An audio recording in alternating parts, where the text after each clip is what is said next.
உங்களுக்கான இன்றைய வாக்குத்தத்தம். உன் கிரியைகளை அறிந்திருக்கிறேன்.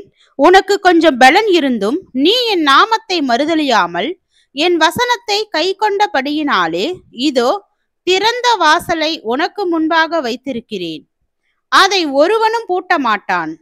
இதோ யூதர் அல்லாதிருந்தும் தங்களை யூதர் என்று பொய் சொல்லுகிறவர்களாகிய சாத்தானுடைய கூட்டத்தாரில் சிலரை உனக்கு கொடுப்பேன்.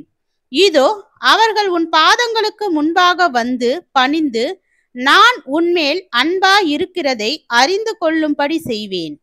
என் பொறுமையை குறித்து சொல்லிய வசனத்தை நீ காத்து கொண்டபடியினால் பூமியில் குடியிருக்கிறவர்களை சோதிக்கும்படியாக பூச்சக்கரத்தின் மேலெங்கும் வரப்போகிற சோதனை காலத்திற்கு தப்பும்படி நானும் உன்னை காப்பேன்.